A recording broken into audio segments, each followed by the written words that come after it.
Allan Elias. So this is the next or the new Brazilian talent that's going to move to the Premier League. So we're going to do something a little bit different in this video today. We're going to take a look at the player's attributes, but also hopefully if you're a scout, you can take some of these aspects to carry into your scout reports and maybe help you to understand some of the factors that are considered when observing a player for the Premier League or for other leagues as well. But we're going to focus mostly on the Brazilian market and moving from that bridge to the Premier League, the elite level. And we're going to consider those factors when analysing him because it's a big leap as you'd expect. Now, Allan has spent the last 2 seasons with the first team of Palmeiras. Like this season he's a regular in the Palmeiras first team. He's important for the structure. He's a player they rely on. He's a player that they depend on in terms of offensive moves and offensive transitions. So he's become very accustomed to being a first team player, especially a player in a successful team, which is very important when considering moving to a team like Manchester City, who should be challenging for honours too. So there's a lot of factors there that are going to help him to stand out and probably attracted Manchester City to take him. So what kind of player is he? Well, first of all, he is this season particularly predominantly a right winger, or an inverted winger, should I say. So he is capable of moving inside. He has played in centre midfield as well, or offensive midfielder. So he's got the sense for that kind of position as well. And he's also played on the left wing. But I don't really think that's going to help him in the Premier League due to some of the physical traits that may be a little bit lacking to play in that position. Having said that, he's a clever player. So I do think that he will adjust well to the timing and the speed of the Premier League. Some of his standout traits are his ability to slalom in between players when he receives with his back to goal. He can turn and move into those spaces very quickly. Also, he keeps things a little bit unpredictable. He understands the timing of when to take the ball past an opponent and when to just calm things down and make a return pass. But he's always kind of observing what is going on around him before he takes that decision. So quite a clever little player. His exceptional change of direction allows him to move either side of the defender. He can come inside, he can go on the outside as well, despite being quite dominantly left-footed. This does help him to get around defences and be a very potent threat in that final third. Whilst he is fairly explosive, he's not so explosive in the sense that he's going to burst away from defenders every time. They can tend to stay up pace with him, and he relies on other factors to really get around players, which is his clever footwork and shifty movement with the ball.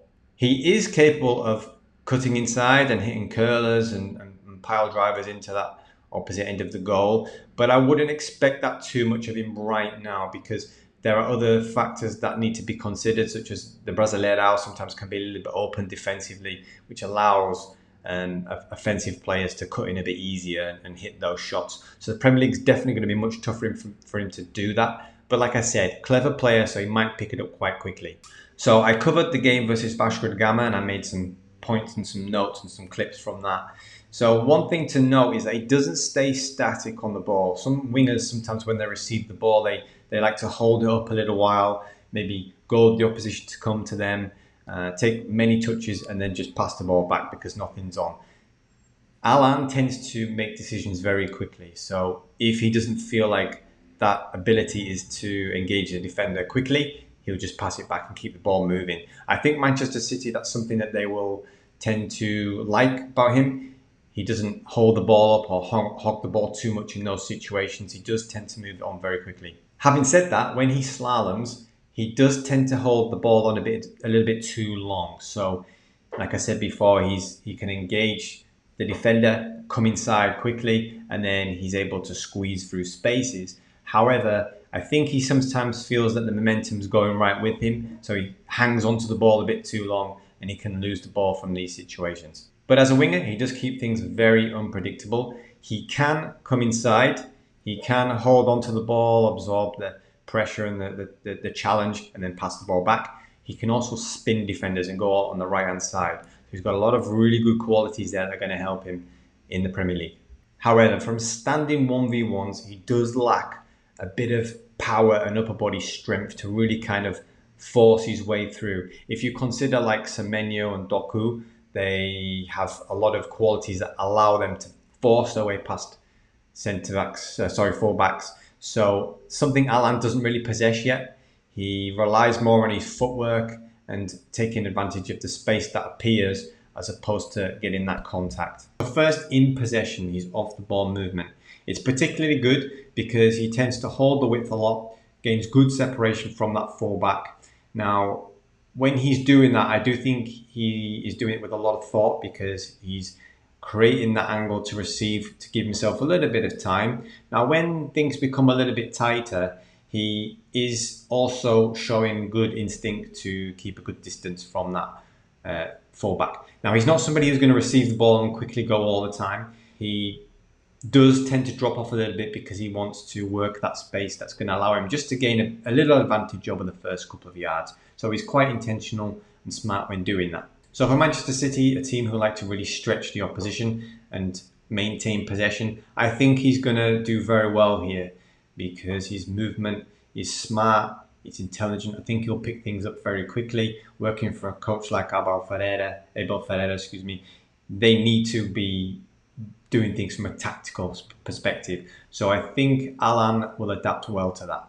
With ball progression as well, he's not somebody who aimlessly tries to play forward a lot in the construction. So when he does make space for himself, he does seem to weigh up the options. What's the best solution? Can he progress the ball? Does he need to maybe go back and recycle possession a little bit? So I think he's going to show a lot of good smart aspects to help them in these situations. He can also operate centrally, so he can drop into those spaces in between the lines to receive and link up play very well. And another good thing is when he does move the ball on, he is already thinking of the next phase. He doesn't tend to move aimlessly or forget about or admire the pass that he's just made. He does tend to advance forward and look for spaces that are open in the defence as the ball's progressed. There are some elements that need improving. For example, his passing is not always firm and accurate. He can come inside and just give the ball away a little bit needlessly. And sometimes when he tries to beat players, he, like I mentioned before, lacks the explosive strength to do that. So I am expecting him to lose possession frequently. So what about in possession in the final third? This is the reason why Manchester City want this talent, right? Can he affect the final third?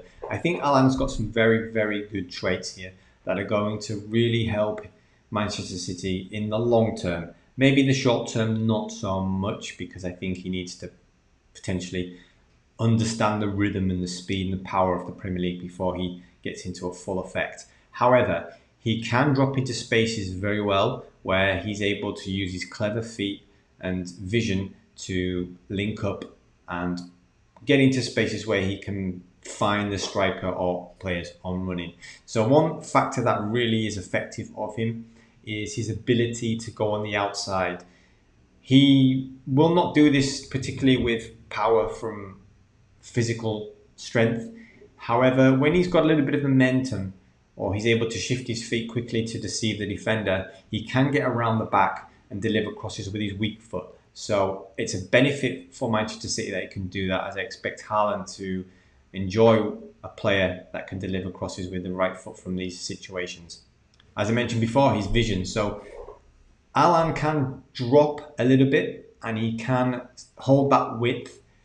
And if it's possible, he uses his vision to clip balls into runners around the back of the defence, or maybe into Haaland's feet if he's in around the 6-yard penalty area. So he possesses the ability to see the pass and actually perform it effectively and execute it very well. But he's not a player like Semenyo. So Semenyo uses a lot of force, power, speed to really kind of get past his defenders, whereas Allan is more technical. So you're going to see him operate more in the smaller spaces as opposed to the long distances.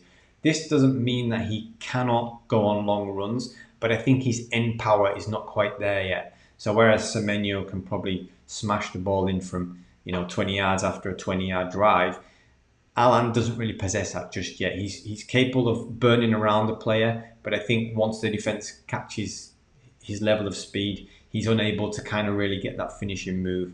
He's going to operate mostly around the penalty area, I expect.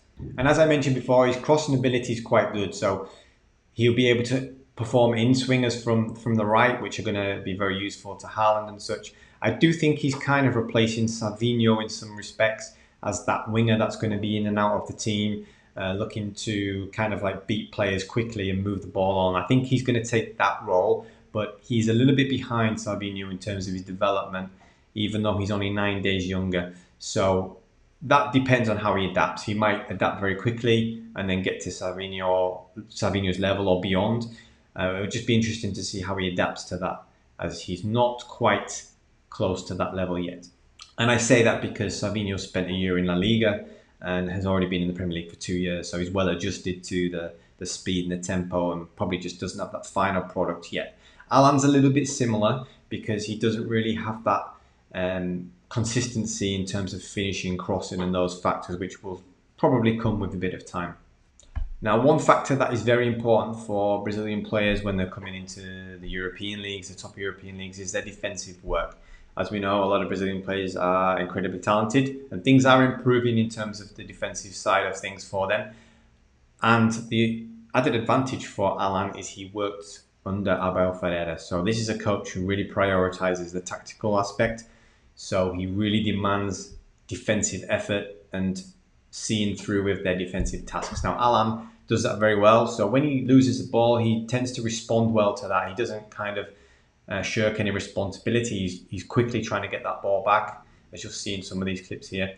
But he may just be a little bit easy to brush past when the opponents are moving towards him. He's not quite tough and strong in the challenge, let's say. He relies a little bit more on his anticipation, so he can intercept, and that's a good aspect of him, I think, from a defensive point of view. But like I said before, don't expect him to be stopping players from driving forward with the ball. He might be a little bit easy to brush off. So I think it's a worthwhile investment for Manchester City when you consider how much they sold Savinho for. I think Allan can take some of those responsibilities, but perhaps not the goal-scoring threat just yet. I think Manchester City is a good platform for him to develop further, and I see him as being a real professional kind of player, a reliable player that you can really rely on to help in the structure, help in possession, and a few other factors as well. But I don't really see him being a potent threat just yet and having an impact, let's say, Haaland had at Bournemouth. Haaland is his physical profile allowed him to adjust to the Premier League very well because he's fast, tall, but also light on his feet. A very mobile player, and he can also hold the ball up with a bit of pressure on him. Allan lacks some of those. He's not quite at that full range, so I think they need to be a little bit patient with him. I'm interested to see if Manchester City eventually move him inside into a position like Bernardo Silva used to take up, or if he's just going to be used as like a Mahrez type, a winger who's always drifting inside to receive the ball before a finish. Let's see how he gets on. Now, tell me, please, what you think about this player, Allan. Do you believe that he has the attributes to be a success in the Premier League? Does he have the attributes to help Manchester City win the Championship, or does he need a bit of time? Alternatively, do you think that he has some quality, or he lacks some quality, that are not going to help him transition well to the Premier League? Please tell me what you think. And if you'd like to get more scouting content, play reports, and other things that are going to help you to become a scout, please subscribe to my channel, like the video, because that helps me to gain more reach. And I look forward to seeing you next time. Bye-bye.